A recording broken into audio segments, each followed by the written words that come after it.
Sandale ngenengi ndasku kowe. Sandale sapa? Sandale bapak penyakit tenan kok. Mongko tekleke. Wah, lah kowe. Kiye apike to lagi kiye. Antil sisan kowe. Wis ngancing iki. Wis piye kae? Wis men, nek cara aku nengke wae wis ben. Wis engko menang sapa didelok sisan tro. Percara Guru Aru Semar ki nek digdaya sapa? Nek digdaya Semar kowe karo aku gleleng tro. Ha wis karepmu gong. Ayo.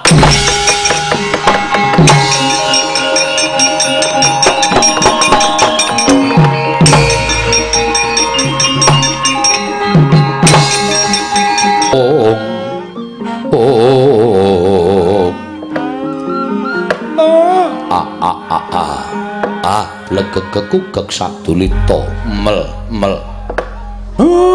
Mono kawan anak-anakku nala gareng Petruk Bagong wis komplit. Nggih, Pak. Nggih, Pak. Nggih, Rama. Petruk piye kabare? Jumeng klungen kaya ngenteni sileming palwa gabus kumambanging watu item. Bareng kowe sowan aku weruh marang blegere anakku Petruk. Nalika semanten Iwang Pikulun Bathara Guru dawuh kaliyan kula kinen ngentosi wonten alur repat kepanasan mboten kanthi kanyono-nyono rawuhing para dewa arep mrawasa kali kula kali Bagong nganti kula diwangi karo tiyang sepuh kula sapa rencange bapak riyin Begawan Salantara Gandharwa Raja Bali iya pancen wong tuamu kuwi wis unggahke derajate minangka ganeping para Jawata. Nggih. Ya, bareng ngoten para dewa kawon, terus Iwang Pikulun Narada dawuh kaliyan kula, Petruk, aja nganti kowe sak pejagong karo Iwang Pikulun Bathara Guru awit iki ana niat sing ora prayoga saka Iwang Pikulun Jatimurti. Mula kowe mulya. Mulya. Merga nadyan kowe mulih tekan Karang Kadempel, mongko Iwang Pikulun Jagat Girinata bakal rawuh ana ing Karang Kadempel. Merga saka penemune Iwang Pikulun Jatimurti apa sing dirindakake bapakmu mau dianggep padha karo bakal nguasani sarta ngembari marang panguwasaning para dewa. Ngaten Pak dawuhipun Iwang Pikulun Rada. Semareka den prayitna samuriris eka balik Titiyani Gandayani Trisanya Purnama sasi gilar-gilaraning tengah latar milang lintang Bima Sekti dereng paripurna aturipun kula Petruk kantong bolong nalika semanten kunjuk kersaning Ki Semar Badranaya dadak sakoling mangking timyup saking Dirgantara nenggirawipun Sang Iwang Pikulun Jatimurti wonten ing Karang Kadempel kagiat kadrewkasan Lurah Nayantaka wau. Semareka den prayitna semuriris eka balik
Pandhita kang nyare wangsit pindha kumbang ngajaping tawang susuh angin ngendi nggone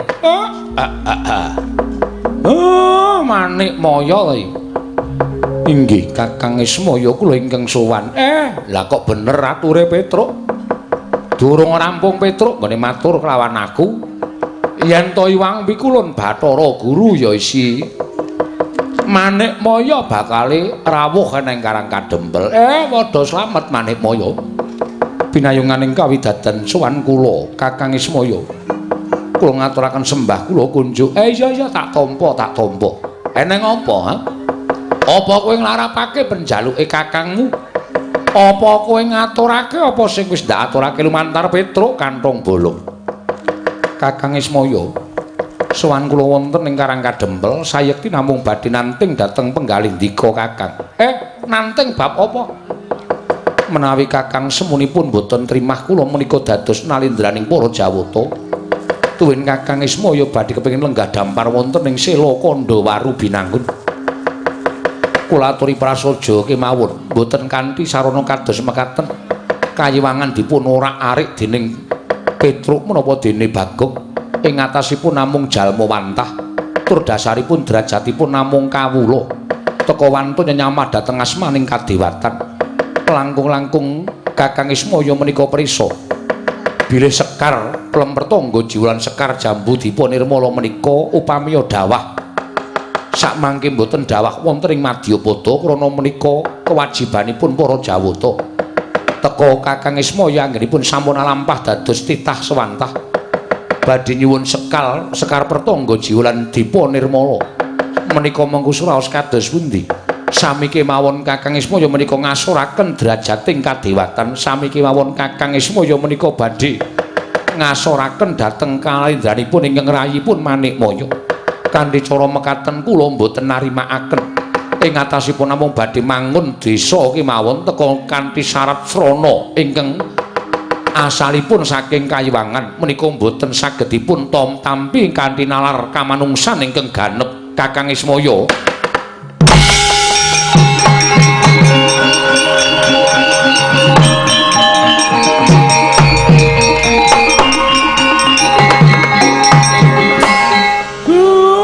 kok tekan semono nggonmu mikir, upama aku kuwi gelem dadi dewa, upama aku gelem dadi Jawata ning Kahyangan, mestine ora kowe sing dadi ratu ning Kahyangan. Ming eneng loro, antaraning aku apa Kakang Teja Mantri. Ning kowe mesti pendak-pendak ngluputke dulurmu tuwa, pendak-pendak ngluputke aku. Niatku rak mung kepengin bangun desa. Desa iki ada parane saka Kayiwangan. Aku malah tok senggo areng ngembari marang panguwasaning dewa kuwi terus aku kuwi apa coba aku tak takon. Aku kuwi rumangsani ming titah. Wondene ana sing ngelokke yen to Semar kuwi titi sing Ismaya, monggo aku ora rumangsa dadi titi sing dewa. Lehku dadi menungsa ya tak lakoni kanthi ikhlas. Aku mung kepengin duwe niat apa pancen adiku lanang ki isih eling karo kakangne apa ora. Ing atase aku ki mung nyilih utawa kepengin njaluk wujuding kembang saka Plempertangga Jiwa lan kembang saka Jambu Dipa Nirmala. Mongko kembang kuwi ora saben-saben ming pisan nggone tukul ning bola-bali merga Plempertangga Jiwa lan Jambu Dipa Nirmala kuwi pangananing para dewa. Saben ngembang tukul dadi woh kuwi dadi dhaharaning para Jawata. Lah kok dadi aku ming nempel pisan wae, malah mbok arani sing ora-ora, malah mbok arani sing werna-werna. Dikira aku ngembari marang panguwasaning dewa, mbok anggap aku pengin dadi ratu ning Kahyangan. Wah, ora Guru, ora Manikmaya. Nadan uripku kaya ngene iki aku wis urip tentrem, nadan uripku ming sarwa sekeng. Aku wis kepenak. Nah nyatanipun Kyai Semar utawi Kakang Ismaya nggadahi sloga ing kados mekaten. Apa aku kleru? Apa aku luput? Yen aku kuwi tilas dewa kepengin iso ngrasake kanikmataning kadewatan, srana aku njaluk Sekar Plempertangga Jiwa lan Sekar Jambu Dipa Nirmala. Apa aku kleru? Apa kuwi ngurangi kayamu? Apa kuwi ngurangi derajatmu? Apa kuwi ngurangi wibawamu ana ing Kayiwangan? Lah nek kowe duwe pakarti kaya mengkono kuwi janjane ora kok perkara aku njaluk Sekar Pertangga Jiwa lan Sekar Jambu Dipa Nirmala sing marai wibawamu asor, ning merga gedhoanmu, merga kelakuanmu sing kaya ngono kuwi. Kowe wong cethil, kowe dewa sing ora iso andum karo kulawargamu kowe Bathara Guru.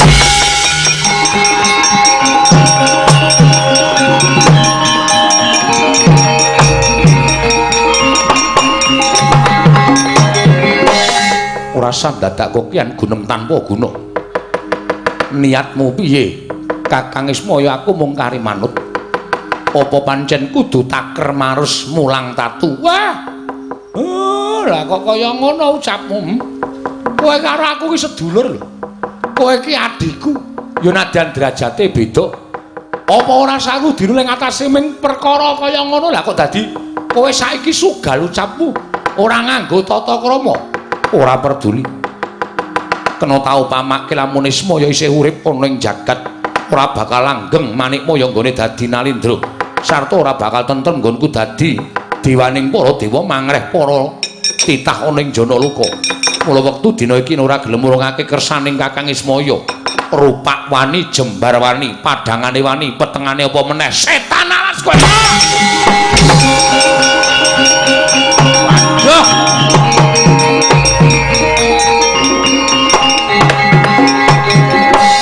Bapak iki biasane sabar kaya dadi kaya ngono ya, Tru.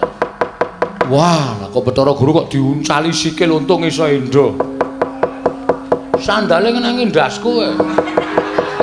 Sandale sapa? Sandale bapak penyakit tenan kok. Monggo tekleke. Wah, lah kowe. Kiye apiye to lagi kiye. Antil sisan kowe. Wis ngancing iki. Wis piye kae? Wis men, nek cara aku nengke wae wis ben. Wis engko menang sapa? Didelok sisan, Tru. Bathara Guru karo Semar ki digdaya sapa? Nek digdaya Semar, kowe karo aku gleleng, Tru. Ha wis karepmu, Gong. Ayo.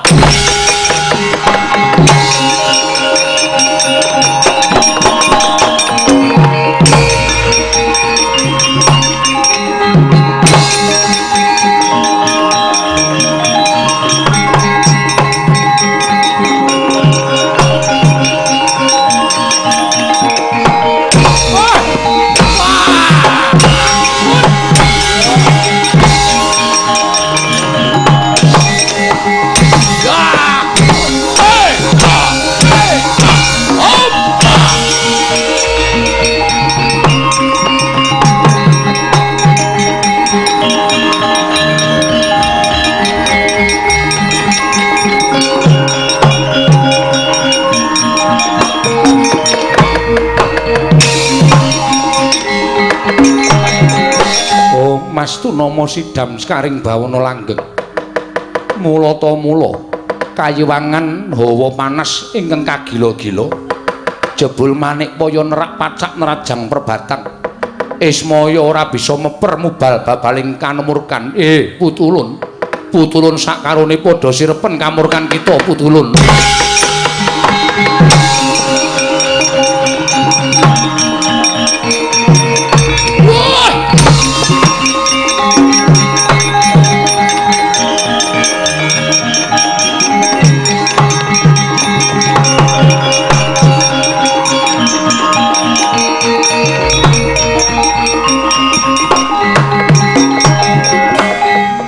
Manikmaya, nggih wonten dawuh Pukulun.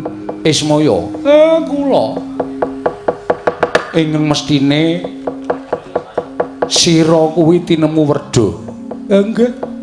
Kita tinemu tuwa kudune bisa meper mubal babaling kanepsun. Manikmaya, kita ingkang tinemu taruna aja gampang kebrungut marang panyakra bawa ingkang mboya bener. Ismaya kuwi wis nerima tansah nampa marang apa ingkang dadi kewajibane nggone urip ning alam padang minangka dadi pamomong. Lah kok dadi mung kepengin wujuding sekar pelempertangga jiwa lan sekar jambu dipa nirmala. Teka kita malah ndakwa kelawan Ismaya ingkang ora-ora. Sinenggu Ismaya bakal ngembari marang panguwasaning para dewa. Manikmaya, lamun nduk nalika semana kita kuwi ora tumbak cucukan kelawan Pukulun Bathara Tunggal ya wong atuwa kita sayekti ingkang dadi Nalindra ning Kayiwangan dudu kita nanging antraning loro Semar Upawata Teja Mantri nanging gandeng kita ingkang satemene duwe niat kepengin dadi Nalindraning para Jawata wekasan kita adul-adul kelawan wong atuwa kita Sang Hyang Tunggal wekasan Ismaya lan Teja Mantri kudu nandhang papa cintraka kaya mengkene iki merga saka pradul kita lawan wong atuwa kita. Apa isih kurang nggon kita nyengsarake kelawan kadang-kadang werda kita Manikmaya? Waduh, Truk. Ana cah cilik gleleng ya, Truk. Ah kok jeleng Misah Semar karo Bathara Guru ki, Semar ya ndodok nglumpruk, Bathara Guru ya sedheku. sapa to? Wah, Bagong ki ngawur ora. Sapa ya? Sang Hyang Wenang. Kelas piro? Kelas piro jenggolmu kuwi? Kayak dewa. Masa? Kayak ki dewa. Ah kayak iki. Oh iki wis ngono. Kok ngono iki dewa? Waduh ayo. Landana nek kae nyemelangi tenan Gong. Awan ndodok nang kene kok. Oh iya. Rasah nyuwara. Ra. Wah nyuwara ditenono kowe mah disotke.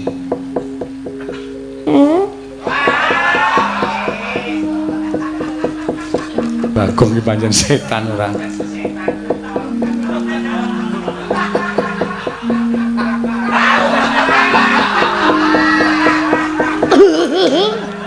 Dengkulmu kowe ora. Nggih pukulun sedaya kalepatan kula Diagung Pangaksami. Paringna sekar pelemper tangga jiwa lan sekar jambu dipa nirmala.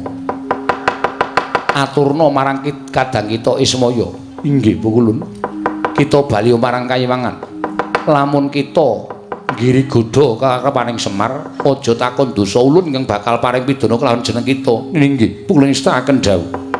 Kakang Ismaya monggo klaturi nampi sekar menika. Guru aku njaluk ngapura.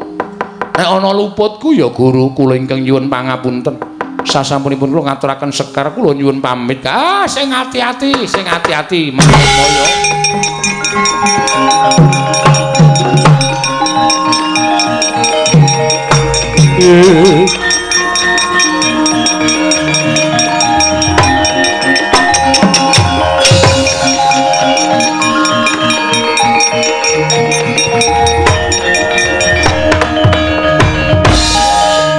Ismaya, kula wonten dawuh. Nyata nadyan wujud drajating Panakawan nanging kita lantip panggraitane. Teka kita bisa weruh kan kahanan ingkang saknyatane. Nggih. Sekar pelemper tangga jiwa lan sekar jambu dipa nirmala. Iki krana uncating dewaning buga Sang Hyang Pikulun Bathari Sri ingkang mapan lan cumandha ana ing Kayiwangan dina samengko wis kundur marang Praja ing Ngamarta. Mugi-mugi sageta mandi ngendikanipun Hyang Pikulun asih prana.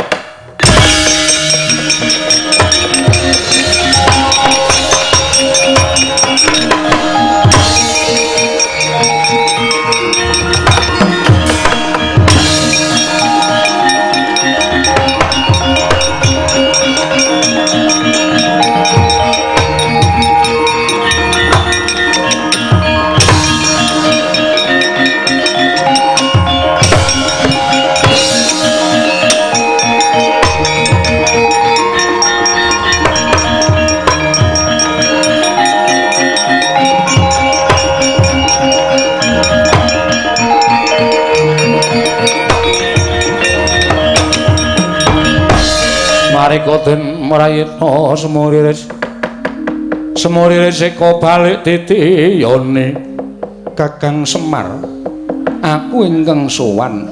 Matur nuwun Den. Ndara Punta Ndara Werkudara. Ya Semar. Iya Kakang Semar. Enten apa? Kabar sing tak tampa Kakang Semar bakal mbangun desa. Nggih. Apa pancen bener mengkono? Nggih, leres.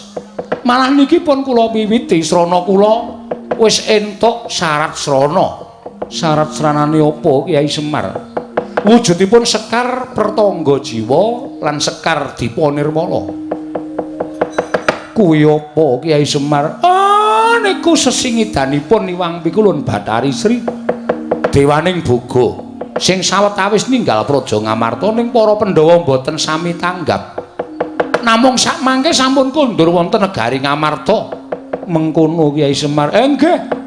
Yen to pancen mengkono aku ngaturake panuringking tanpa pepindhan Kyai Semar. Biak.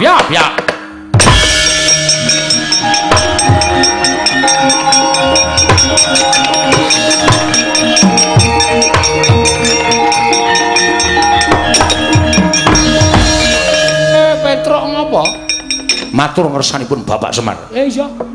Sewu lepatan diagung pangaksami. Ora dadi ngopo. Amit ngaturaken tebah Siti Sekul. Binuntuling koron klopo. Apuran ta mbila wonten lepat kula inggih krungu jatur sanipun Bapak Semar. Iya, gak wis. Nalika semanten kula jagi wonten tapel wates. Tapel wates ngendi? Karang Kadempel. Dumadakan mboten kanthi kanyono-nyono, Pak. Nang apa Petruk? Wonten buta ngamuk punggung Suratamtaha Nirbaya Nirwikara. Goleki sampeyan jarene endi Semar? Grak-grake sing jeneng Semar Badranaya. Werkudara Janaka aja kaya bocah iki.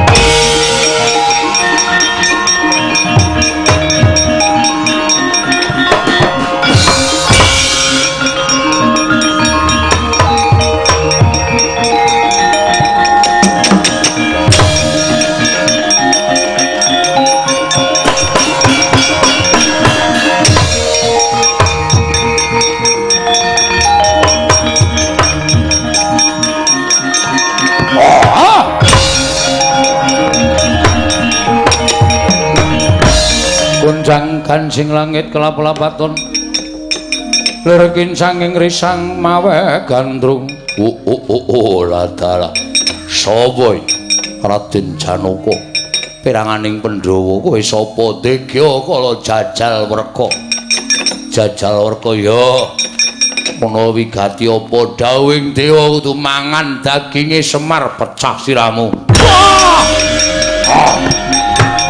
Ayo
kok asline kaya udu buta to kan.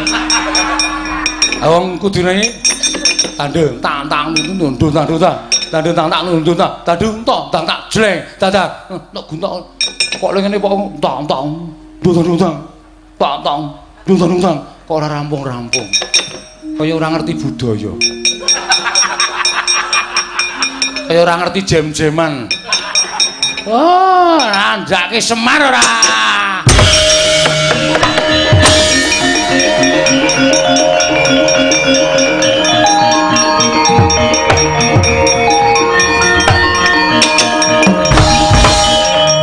Geger, Pak. Oh, piye? Ndara Werkudara Janaka kalah. Ayo. Pak.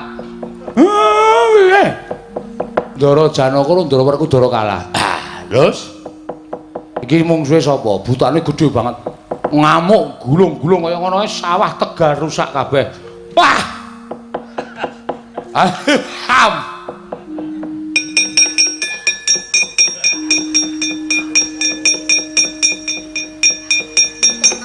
Oh, demet ki. Turu to.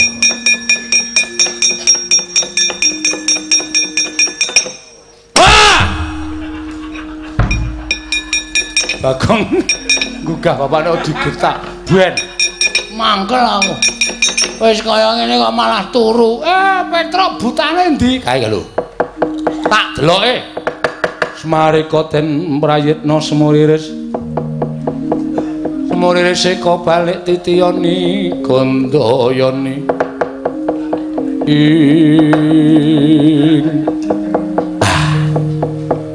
Buta kae ora galak. Ndara Werkudara dicokot Durjana kok dicokot ora galak iki. Kae mungsuhe Sinuwun Puntadewa. Terus Sinuwun Puntadewa kon nyembah buta kae. Kon pasrah pati urip. Mengko rak buta kae kalah. Apa iya, Pak? Domongi kok.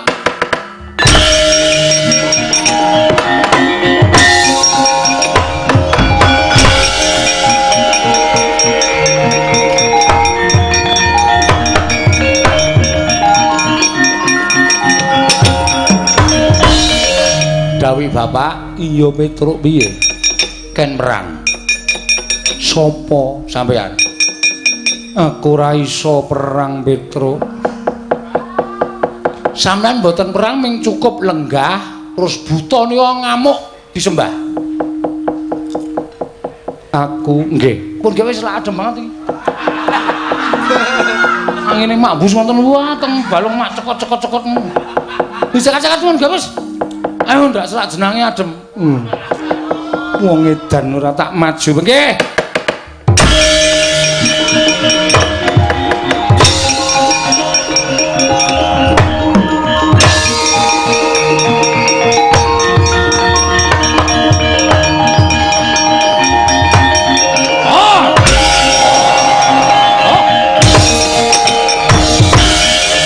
Apa Prabu Puntadewa? Kowe sapa?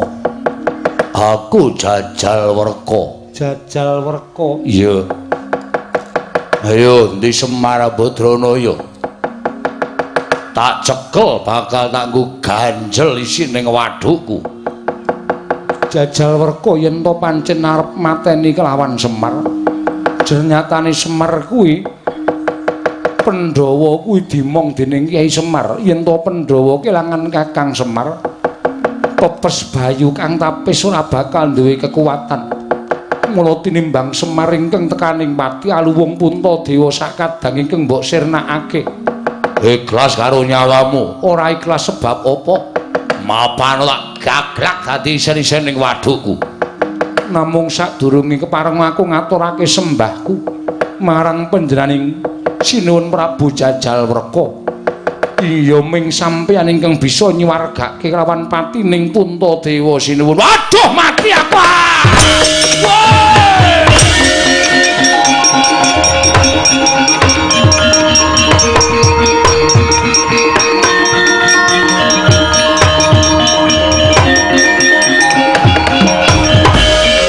Koko Prabu inggih, Yayi. Kenging menapa paduka ingkang wujud raseksa. Krana nami panjenenganipun Iwang Jatimurti menapa ing dados gegayanipun Semar menika kedah nampi cobi. Nyatanipun kula ingkang kadhapuk supados dados pacobaning Kyai Semar. Lah kok jebul malah para Pandhawa ingkang saged nyingkiraken pacoban wujud ingkang Raka Indrawati. Setemah kula wangsul kok wujud kaya wingi uni. Inggih Koko Prabu. Apa niatipun Semar Badranaya menika kandhas dumugi ning Batus? Mboten nggadahi niat menapa-menapa kejawi amung ngambangun desa Karang Kadempel. Yayi, wonten dawuh. Maitra mekaten kliyanana kula manunggal wonten ing Karang Kadempel. Monggo Koko Prabu kula dherekaken.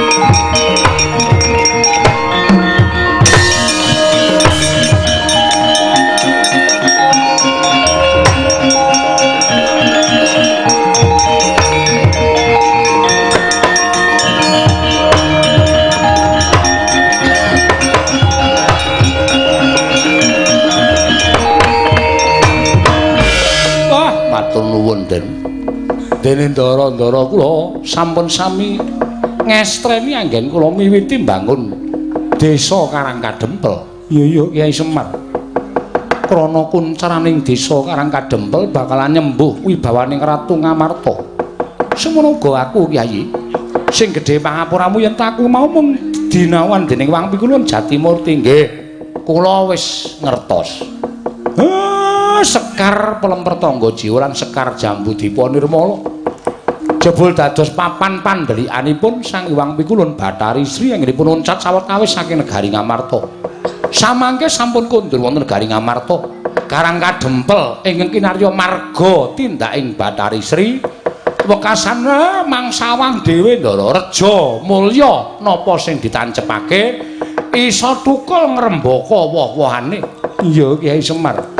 Mula gandeng sedaya sampun paripurna menawi wonten lepatipun ingkang abdipun Semar kula nyuwun pangapunten kinarya sesanti sura sudira jane kang ret suh brasta kaliyan kula Darmastuti rahayu samya makarya rahayu ing samya pinanggih.